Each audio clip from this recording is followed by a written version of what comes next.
Hello everyone, welcome in Unacademy, India's largest learning platform. और ये कुछ है मेरे बारे में। और अगर बात की जाए सब्सक्रिप्शन प्लान की, तो आप जैसे ही सब्सक्रिप्शन ज्वाइन करते हैं आपको डेली लाइव क्लासेस मिलती हैं। स्ट्रक्चर वे में आपको कोर्स प्रोवाइड कराया जाता है, आपको लाइव टेस्ट और क्विज मिल जाता है, आपको अनलिमिटेड एक्सेस मिलता है। और जिन साथियों के पास अनअकैडमी लर्निंग ऐप नहीं है, आप प्ले स्टोर पर सर्च करिएगा और वहाँ से आप ऐप को इंस्टॉल कर लीजिएगा, क्योंकि ऐप पे बहुत सारी क्लासेस जो हैं आपकी फ्री होती हैं और वो आपके लिए इम्पॉर्टेंट भी होती हैं। ठीक है। और जब भी आप सब्सक्रिप्शन लेने जाएं तो कोड AMIT22 का यूज जरूर करें, जिससे आपको फ्लैट 10% का डिस्काउंट मिल जाएगा। और डिस्काउंट के बाद आपकी 1 साल के सब्सक्रिप्शन की प्राइस 5,850 और 2 साल के सब्सक्रिप्शन की प्राइस 7,020 रुपये हो जाएगी। ठीक है। तो पहला क्वेश्चन आपके स्क्रीन पे आ गया है, सभी लोग सॉल्व करिए और बताइए आपका राइट आंसर क्या होगा। फटाफट सॉल्व करके बताएं।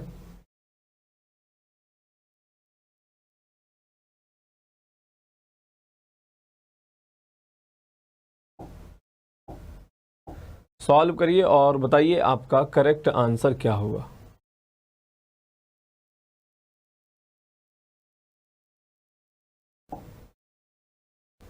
और जितने लोग जुड़ चुके हैं सभी लोग एक बार वीडियो को फटाफट से लाइक और शेयर कर दीजिए, जो भी आपके पास ग्रुप वगैरह है, आपके जो फ्रेंड है उनके पास।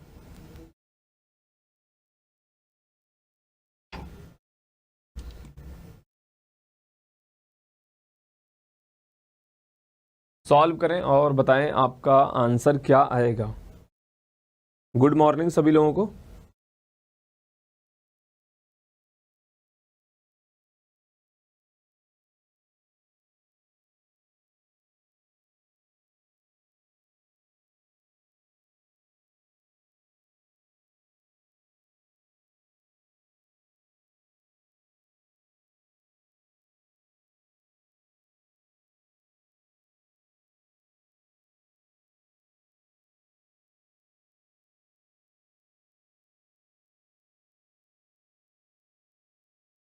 क्या बोला जा रहा है, यदि एक बिक्री पर 25 रुपए के अंकित मूल्य पर 30% का डिस्काउंट दिया जाता है, लेकिन जब वो सेल होता है तो उसकी कीमत लगती है 1400 रुपए, यानी कि एक एक्स्ट्रा डिस्काउंट भी दिया गया होगा। तो आपसे पूछा जा रहा है वो ग्राहक को जो एक्स्ट्रा डिस्काउंट दिया गया कितना है। देखिए 2500 रुपए की वस्तु थी, आपने सबसे पहले क्या किया, इस पर 30% का डिस्काउंट दे दिया, तो 2500 का 30% कितना हो जाएगा, 750, यानी कि इसकी कीमत कितनी हो गई, 1750 रुपए। ठीक है, 1750 रुपए वस्तु की कीमत थी, बट ये फिर आगे जाकर बिक गई कितने में, 1400 में। तो कितने का डिस्काउंट दिया गया, 350 रुपए का डिस्काउंट दिया गया। तो जो दूसरा वाला डिस्काउंट है वो आपको बताना है, वो भी परसेंटेज में। तो 350 का डिस्काउंट दे रहे हैं किस पे, 1750 पे। ठीक है, इंटू का 100 हो जाएगा। ये देखिए इससे कितनी बार डिवाइड होगा, 5 बार डिवाइड हो जाएगा, और 100 को 5 से डिवाइड करोगे तो कितना आ जाएगा, 20, यानी कि 20% का एक्स्ट्रा डिस्काउंट दिया गया, तब जाके वस्तु 1400 रुपए में बिकी थी। बताइए, क्लियर हो गया सभी लोगों को।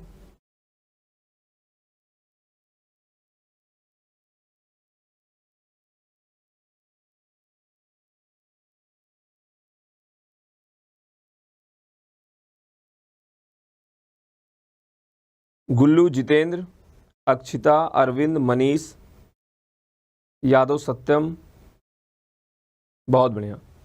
चलिए अगला क्वेश्चन सॉल्व करिए और बताइए आपका करेक्ट आंसर क्या होगा। क्या बोला जा रहा है, ए, बी और सी तीनों साझे में एक व्यापार की शुरुआत करते हैं। ए और बी क्रमशः 2560 रुपए और 2000 रुपए निवेश करते हैं। यदि ए को कुल लाभ 1105 रुपए में से 320 रुपए प्राप्त होता है, तो सी द्वारा निवेशित पूंजी बताइए,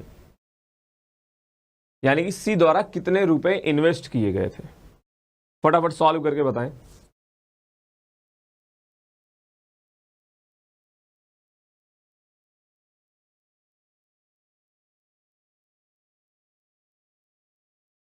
पार्टनरशिप का क्वेश्चन है, सॉल्व करिए और बताइए आपका आंसर क्या आएगा।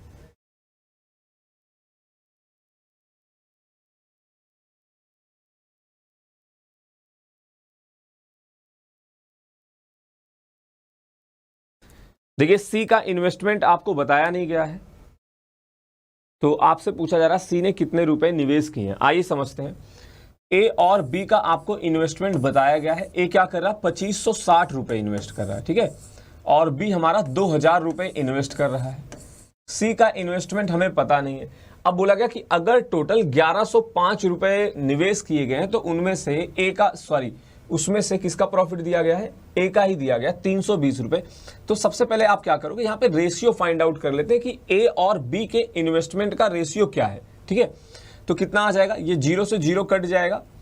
ठीक है, यहाँ पे लिख लेते हैं, और 4 से डिवाइड करोगे तो ये आपका आ जाएगा 64 और ये आपका आ जाएगा 50, यानी कि ये आ गया 32:25। एक बार चेक करा लेता हूं, 4 से डिवाइड करोगे, ठीक है, ठीक है। अब इस 32 की वैल्यू कितनी दी गई है, 320 दिया गया, ध्यान से समझिएगा। तो 25 की वैल्यू क्या हो जाएगी, 250 हो जाएगा। और टोटल इन्वेस्टमेंट आपसे बताया गया कितना है, 1105 रुपए का है। तो 1105 में से आप क्या करोगे, ए और बी का जो प्रॉफिट है हम लोग उसको घटा देते हैं। अब जो ये पैसा आएगा ये क्या होगा, ये होगा हमारे सी का प्रॉफिट। अरे भाई बात समझ में आई, तो कितना आ जाएगा, घटा दीजिए। ये आपका 0 0, यानी कि यहां पे आ जाएगा 5 और यहां पे आपका 0, तो ये कितना आ जाएगा, 5 और 2 हो गया आपका 7। ठीक है, और 10 में से 7 घटाओगे आपका यहां पे आ जाएगा 3। ठीक है, और उसके बाद 10 में से आप घटाएंगे 5 तो आ जाएगा 5, यानी कि कितना आ गया, सी का प्रॉफिट आ गया 535 रुपए।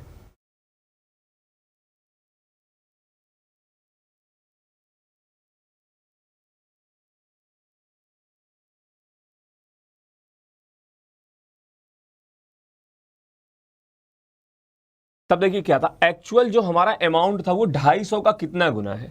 आप देखोगे इसका कितने गुने ए का मतलब ए का इन्वेस्टमेंट कितने गुना था, उतना ही गुना क्या रहा होगा, सी का इन्वेस्टमेंट रहा होगा। आप या तो 250 से कंपेयर कराओ, ये आपको ज्यादा आसान पड़ेगा। ठीक है, 250 का ये कितने गुना है, 8 गुना है ना, सीधा दिखाई पड़ रहा। तो सी का इन्वेस्टमेंट कितना हो जाएगा, 535 गुणे 8, यही आपका आंसर हो जाएगा। सॉल्व कर लीजिए, 8 पंचे 40 और 8 त्रिक 24, 4 जो है हो गया 28 और यहाँ पे आ जाएगा 42। तो 4220 रुपए सी ने क्या किए थे, इन्वेस्ट किए थे।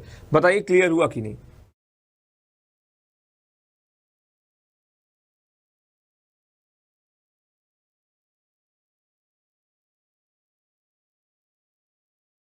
एक बार फिर से मैं रिपीट कर देता हूं क्या किया गया। देखिए, ए और बी का इन्वेस्टमेंट हमें पता था, तो इनके प्रॉफिट का रेशियो ये आ गया। अब बोला गया कि ए को 320 का प्रॉफिट हो रहा है, यानी कि 32 की वैल्यू 320 10 गुना दिया गया है, तो 25 की वैल्यू क्या हो जाएगी, 250।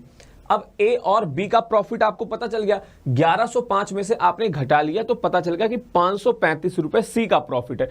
और जो प्रॉफिट हो रहा है इसका 8 गुना लोगों ने इन्वेस्ट किया था। समझ में आया। तो 535 का 8 गुना यानी कि 4280 रुपए सी ने इन्वेस्ट किया था। चलिए इसका आंसर बताइए क्या होगा, सॉल्व करें और बताएं आपका राइट आंसर क्या आएगा।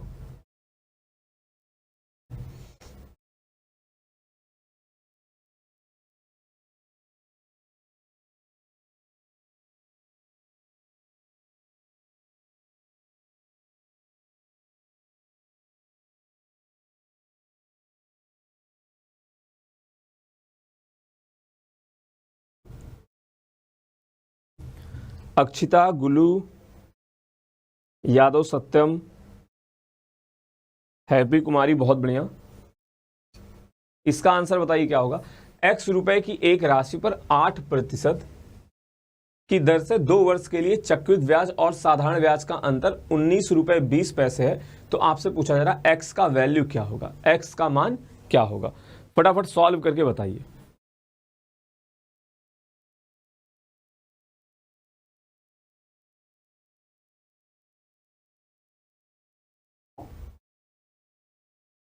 ठीक है, तो आप क्या करोगे, देखिए यहां पे 2 साल की बात की गई है, तो 2 साल के लिए आपको फॉर्मूला बताया गया सीआई और एसआई के डिफरेंस का। तो फॉर्मूला मैं एक बार आपको बता देता हूं, सीआई माइनस का एसआई क्या होता है, पी इंटू आर बाई 100 का होल स्क्वायर। ठीक है, तो कितना हो जाएगा ये आपका दिया गया 19.2 इक्वल टू प्रिंसिपल यहाँ पे आ जाएगा rate of interest 8 divided by 100 का होल स्क्वायर हो जाएगा। ठीक है, अब गुणा करा दीजिए। ठीक है, या तो एक काम करते हैं, देखिए 8 का स्क्वायर क्या होगा, 64 होगा, और 64 से जब आप डिवाइड करोगे ये कितना आएगा, 64 से ये आपका 3 टाइम्स डिवाइड होगा, और एक जीरो चला जाएगा दशमलव में, तो प्रिंसिपल की वैल्यू कितनी आ जाएगी, 3000। क्लियर हो गया। बस कैलकुलेशन आपको करना है यहाँ पे।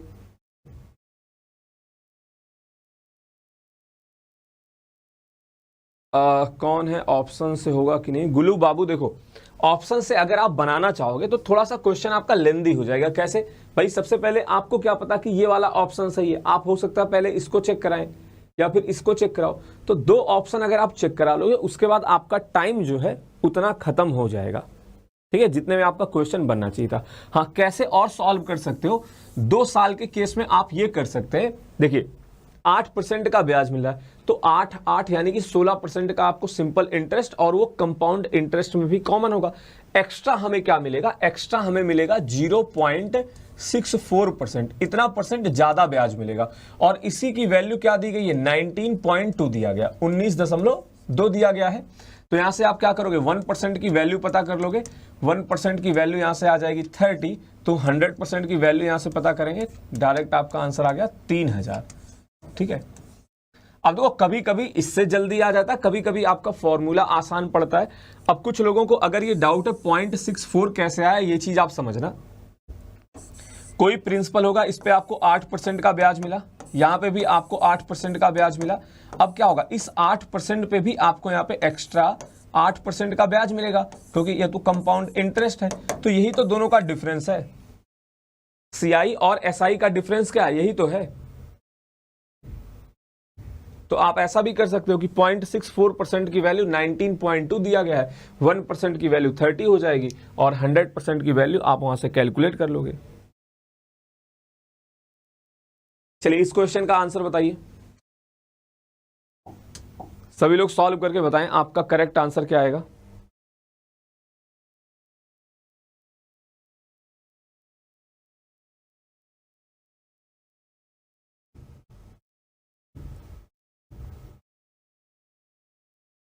क्या बोला जा रहा है? एक आदमी कोई निश्चित दूरी कार से जाता है, अगर वह अपनी गति 6 किलोमीटर प्रति घंटे बढ़ा दे तो उसे 4 घंटे कम समय लगता है, परंतु वह अपनी गति अगर 6 किलोमीटर प्रति घंटा क्या करे, कम कर दे, तो क्या होता है? उसको 6 घंटे ज्यादा समय लगता है। ठीक है, तो आपसे पूछा जा रहा है डिस्टेंस क्या है।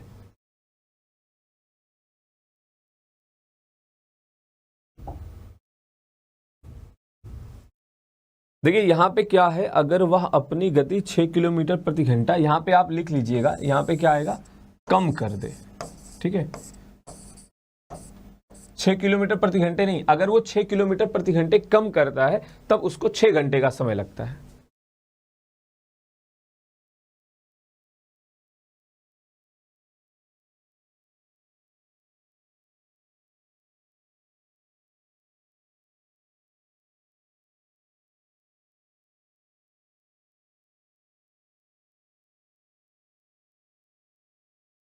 ठीक है, देखिए हमने मान लिया उसका स्टार्टिंग में स्पीड कितना था? x था।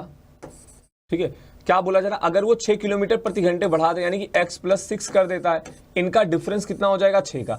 ऐसा करने पे क्या होता है? 4 घंटे समय कम लेते हैं, तो यहाँ पे आपने 4 का मल्टीप्लाई करा दिया, ये आ गया डिस्टेंस इक्वल टू। बोला गया अगर वो 6 किलोमीटर प्रति घंटे क्या करता है? कम कर देता है, यानी कि x - 6 कर देगा, तब भी डिफरेंस कितना आ रहा है? 6 आ रहा है। तो समय का आप गुणा कराओगे यहाँ पे, और दिया गया 6 घंटे समय क्या होते हैं? ज्यादा समय लगते हैं।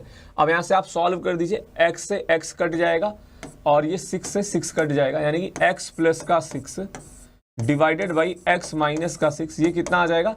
डिवाइड करोगे आपका ये आ जाएगा 3/2। ठीक है, अब इनका गैप 12 के बराबर है, तो इसको भी क्या करते हैं हम लोग? 12 यूनिट के बराबर कर लेते हैं, यानी कि x + 6 की वैल्यू क्या आ जाएगी? इसमें गुणा कराओगे आप तो 12 × 3 = 36 हो जाएगा, यहां से x की वैल्यू 30 आ जाएगी।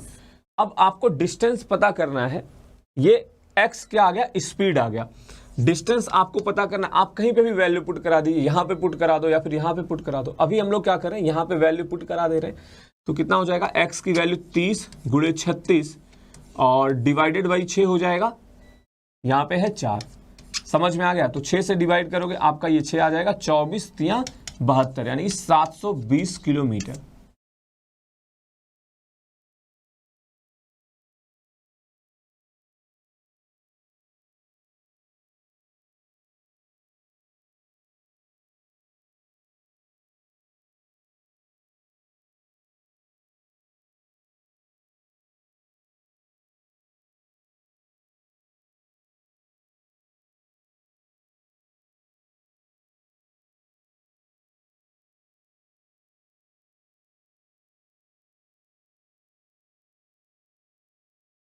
चलिए क्वेश्चन नंबर नेक्स्ट बनाइए और बताइए आपका करेक्ट आंसर क्या होगा। सॉल्व करके बताएं। रूट एक्स माइनस का 1/√x इक्वल टू 4 है, तो एक्स स्क्वायर प्लस 1/x² बराबर है।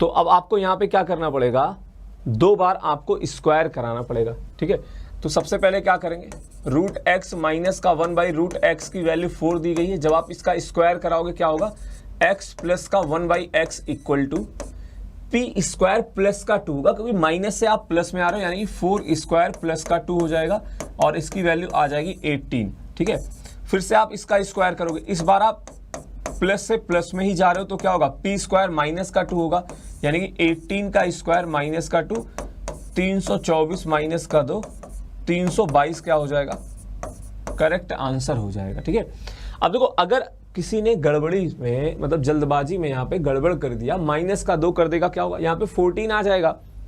ठीक है, फिर आप 14 का स्क्वायर माइनस का 2 कंसेप्ट लगा के आंसर जो है 192 या फिर 194 बता सकते हो। ठीक है, 194 बताएंगे, हालांकि वो तो ऑप्शन में दिया नहीं गया है, तो वो गलत हो जाएगा। तो यहां पे हमारा करेक्ट आंसर क्या है, 322। क्लियर है।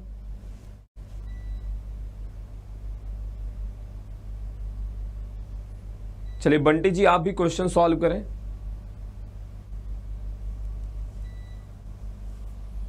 इसका आंसर बताइए क्या होगा।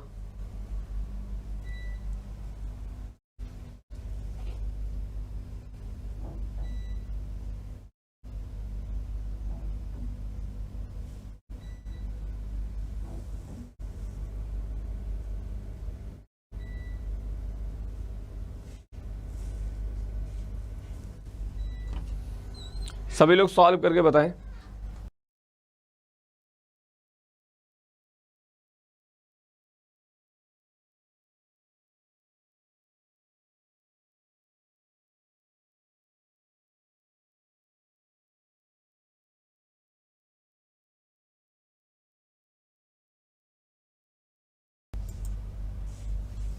क्या बोला जा रहा, त्रिभुज ABC और त्रिभुज RQP, ठीक है, ये बताया गया समरूप है। ये जो साइन आपको दिख रहा है ना, ये समरूप का साइन है। अब इसमें बताया जा रहा है कि AB 4 सेंटीमीटर है, BC 6 सेंटीमीटर है, AC 5 सेंटीमीटर है, और इनके एरिया का रेशियो दे दिया गया है।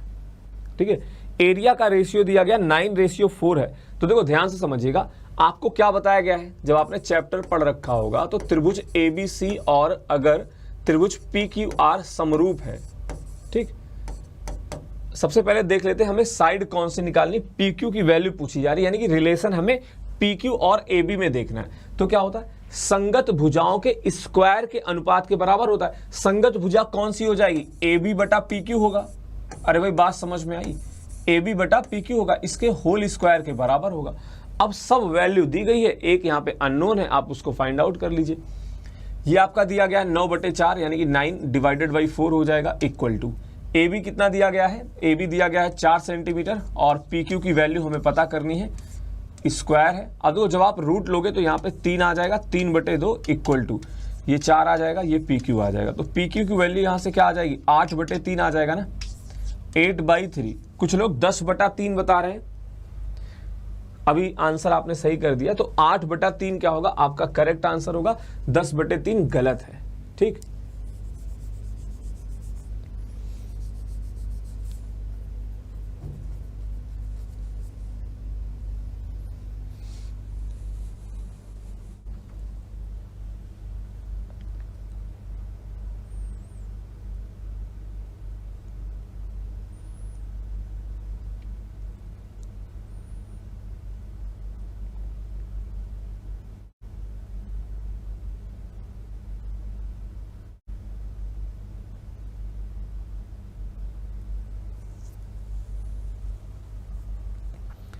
चलिए अगला क्वेश्चन बनाइए और बताइए आपका करेक्ट आंसर क्या होगा।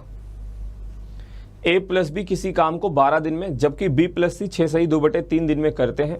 ए बी और सी क्रमशः 3, 4 और 7 दिन काम करके काम खत्म कर देते हैं। ज्ञात करो ए अकेला काम को कितने दिन में करेगा। फटाफट सॉल्व करके बताइए।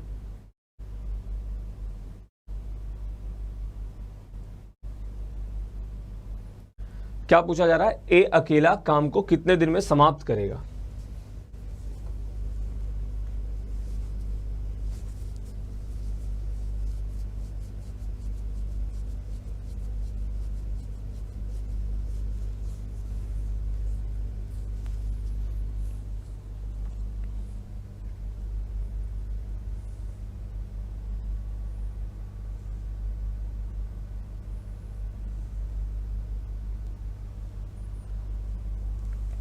देखिए पिछले क्वेश्चन में ये जो आप कह रहे हो ये 6 और 5 क्यों दिया गया, 6 और 5 की हेल्प से आप क्या करोगे, क्यूपी हो गया और आपका आरपी हो गया, उसकी वैल्यू बताएंगे। ठीक है, बस वो दिया गया कंफ्यूज होने के लिए। कई मतलब अगर कोई कंपेयर करा लेगा 6 से तो उसका आंसर 4 आ जाएगा, 5 से कंपेयर कराएगा तो 10/3 आ जाएगा। ठीक है,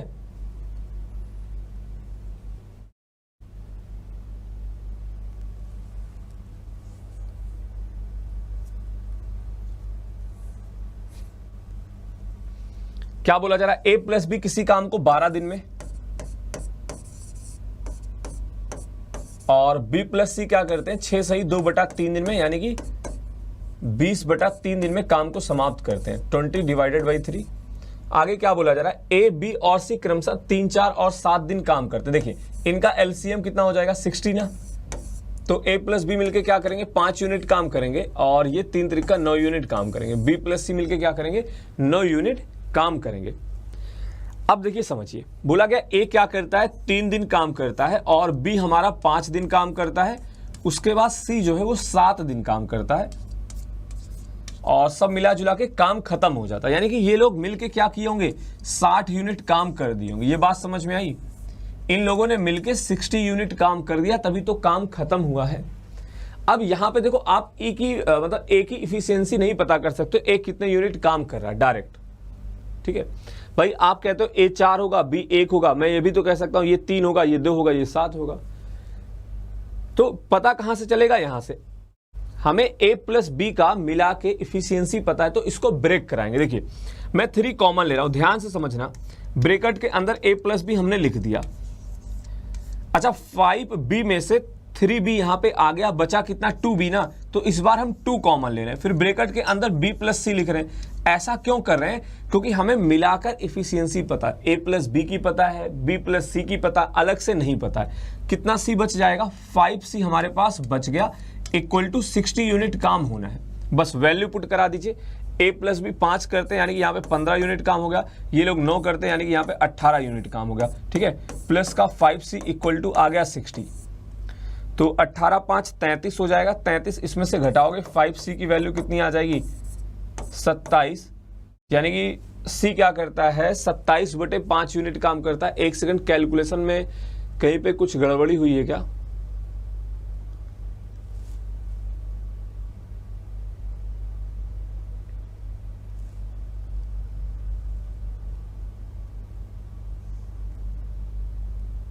सी का कुछ एग्जैक्ट आना चाहिए था। 3 तरीका 9 हो गया। ठीक है, यहाँ पे 2 यूनिट काम किए और इसका काम बच गया 5 यूनिट। अच्छा यहाँ पे गड़बड़ी हमने की है, ये 4 दिया गया ना, ये बोला गया है 4 दिन काम करता है, तो यहाँ पे ये 4 भी आएगा और यहाँ पे ये आपका b प्लस सी हो जाएगा। यहाँ पे कितना बचेगा, ये 6c बच जाएगा। ठीक है, तो ये लोग मिलके यहाँ पे कितने यूनिट काम करेंगे 9 यूनिट काम करेंगे और यहाँ पे हमारा 4c बचेगा, तो 4c की वैल्यू 6c बचेगा। 6c की वैल्यू कितनी आ जाएगी, ये आएगा 24, घटा दोगे 36 आ जाएगा, यानी कि c हमारा 6 यूनिट काम करता। अब जैसे ही पता चल गया कि c 6 यूनिट काम करता, आप सबकी इफिशियंसी पता कर सकते हो। देखिए दोनों मिलके 9 यूनिट, तो b क्या करेगा 3 यूनिट काम करेगा, और b अगर 3 कर रहा है तो a हमारा क्या करेगा 2 यूनिट काम कर रहा है, और a अगर 2 यूनिट काम करता है, टोटल काम 60 यूनिट है, तो 60 यूनिट काम करना है, पर डे 2 यूनिट काम करता है, यानी कि 30 दिन का समय लगेगा। ठीक है, ऑप्शन नंबर बी क्या हो जाएगा हमारा करेक्ट आंसर हो जाएगा।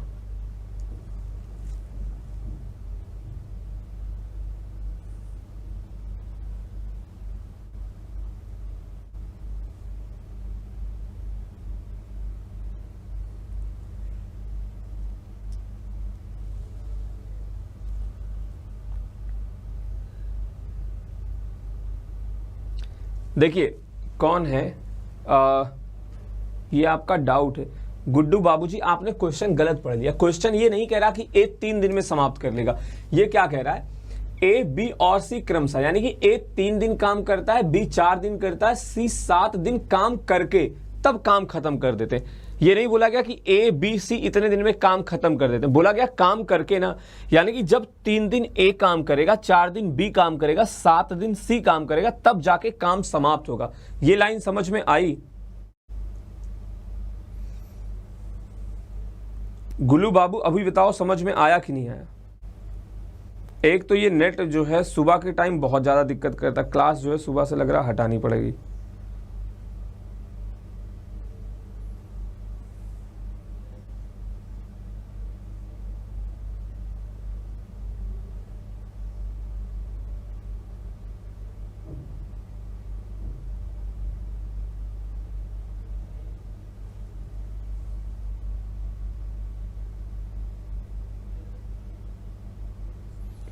क्या पिछले क्वेश्चन में कुछ गड़बड़ी हुई है क्या? इसमें देखें,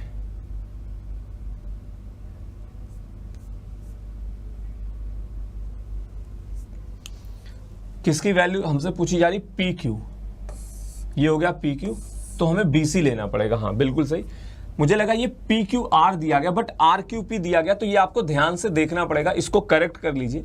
ठीक है, यहां पे आपका क्या आ जाएगा, बीसी बटा पी क्यू, और बीसी की वैल्यू कितनी दी गई? बीसी हमारा यहां पे 6 दिया गया है।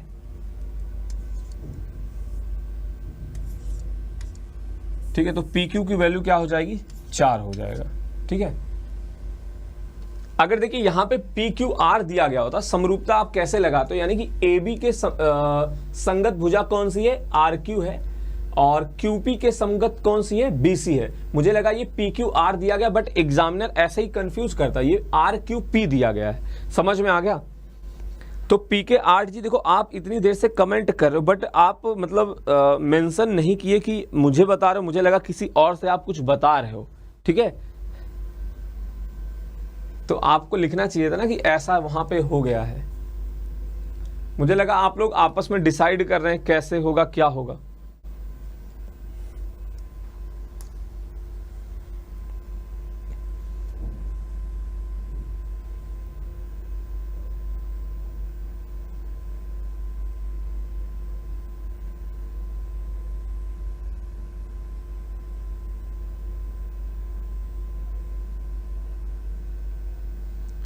चलिए सॉल्व करें और बताएं आपका आंसर क्या होगा।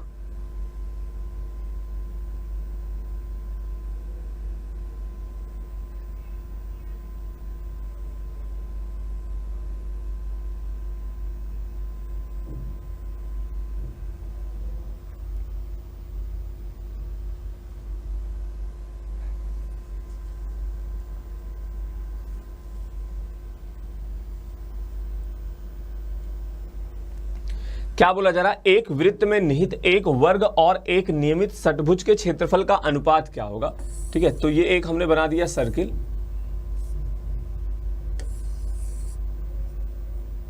ठीक ठाक बन गया है। चलिए बहुत अच्छी बात है, तो ऐसे ही अब आज से सर्किल बनाया करेंगे हैं। देखिए सभी लोग ध्यान से समझना, जब आप इसके अंदर एक स्क्वायर बनाते हो, ये हमने बना दिया एक वर्ग है, ठीक है, और एक दूसरा केस एक षटभुज दिया गया है, तो षटभुज कुछ इस तरह का बनेगा। ठीक है, अब दोनों का आपको क्या करना है? एरिया फाइंड आउट करना। देखो हिंट मैं आपको दे रहा हूं, ये क्या होगा?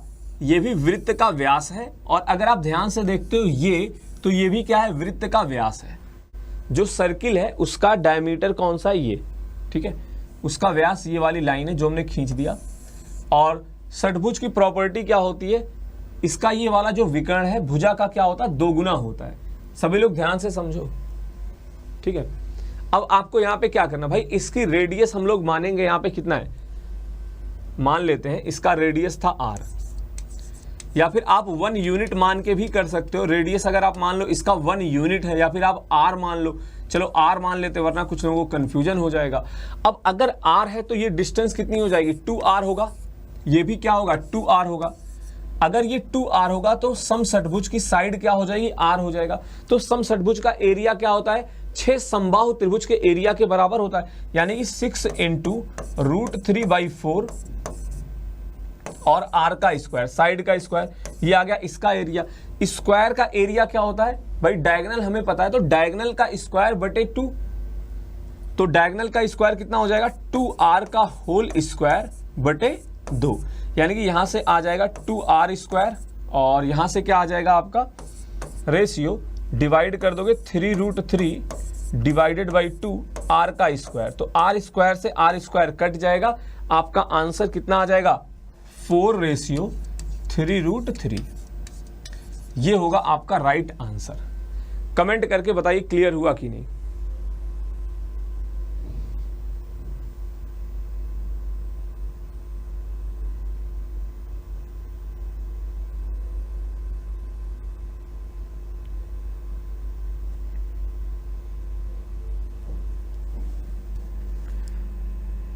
सभी लोगों का 2:3√3 कैसे आ रहा है,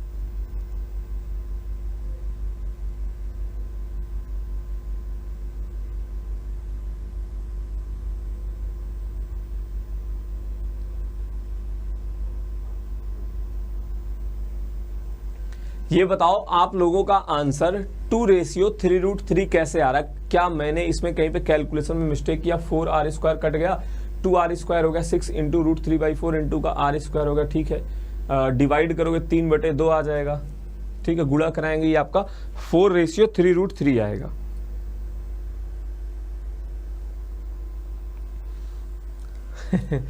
बिल्कुल 2 का स्क्वायर होगा, देखिए 2 का स्क्वायर जब होगा तो 4 आएगा ना, और भी 4 को हमने क्या किया है, 2 से डिवाइड किया है। बात समझ में आई। ये किसका डाउट है, युक्ति K2।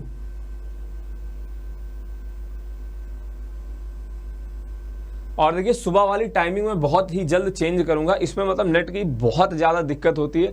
अब मुझे ये लगता है कि इस टाइम लोड थोड़ा सा ज़्यादा रहता होगा, क्योंकि जो प्रोवाइडर लोग हैं दुनिया भर के, मतलब सभी लोगों को नेट मतलब इन्होंने डिस्ट्रीब्यूट कर रखा है, तो उस वजह से दिक्कत आती है।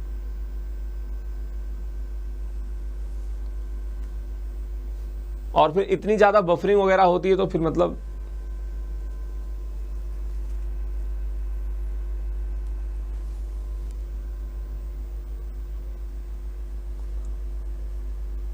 चलिए अगला क्वेश्चन बनाइए।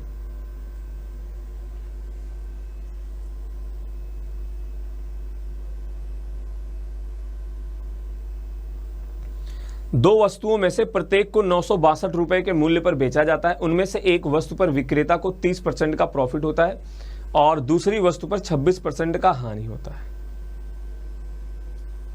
अब आप ये बताओ, इतनी ज्यादा बफरिंग हो रही, क्या किया जाए।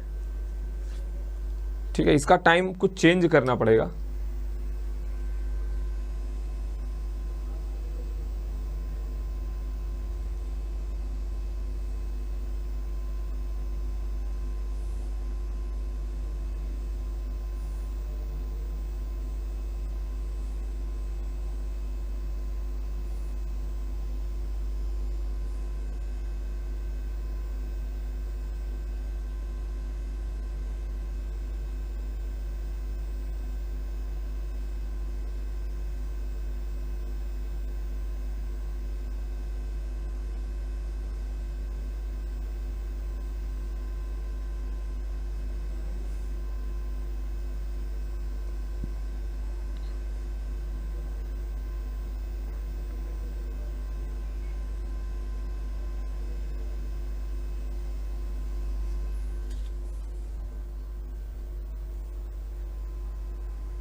क्या बताएं भाई साहब।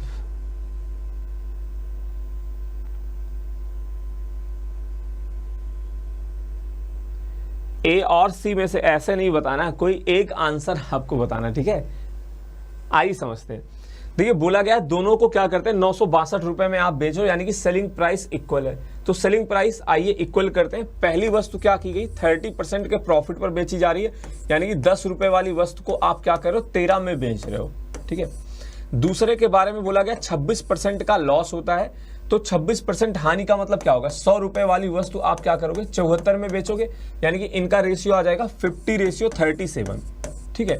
तो हमें क्या करना है, सेलिंग प्राइस इक्वल बनाना है। आइए इक्वल बनाते हैं। तो इसमें आप क्या करोगे, 37 का मल्टीप्लाई कराओगे और इसमें आप क्या करेंगे, 13 का मल्टीप्लाई कराएंगे, ठीक है। तो दोनों जगह ये क्या हो जाएगा, ये आपका बन जाएगा 481 और 370 रुपए वाली वस्तु को आपने 481 में बेचा, 13×5 = 65, 650 रुपए वाली वस्तु को आपने 481 में बेचा, ठीक है। परसेंटेज बोला गया तो आपको सेलिंग प्राइस बस इक्वल करना, 962 के बराबर नहीं रखना है। इसको जोड़ लीजिए, ये कितना आ जाएगा 8, यानी कि 962 आ गया। और टोटल हमारा कॉस्ट प्राइस कितना था 0, ये 2 आ गया और ये आपका आ गया 10। तो 1020 पे देखिए कितने का लॉस हो रहा है, कितने का लॉस हो रहा है, यहां से आएगा 38, यानी 58 रुपए का हमें लॉस हो रहा है। अब आप यहां से लॉस परसेंटेज कैलकुलेट कर लो। लॉस परसेंटेज क्या हो जाएगा, 58 का हानि हो रहा है किस पे, 1020 पे इंटू का 100, ठीक है। सॉल्व कर दीजिए, आपका आंसर आ जाएगा। एक चीज ध्यान से समझो, अगर ये 1000 होता तो हमारा आंसर 5.8 आता। ये बड़ा है, यानी कि 5.8 से कम आएगा और क्या हो रहा है, लॉस हो रहा है। तो मैं ऑप्शन के हिसाब से बता दूंगा 5.7% का क्या होगा, लॉस होगा। अरे भाई बात समझ में आई।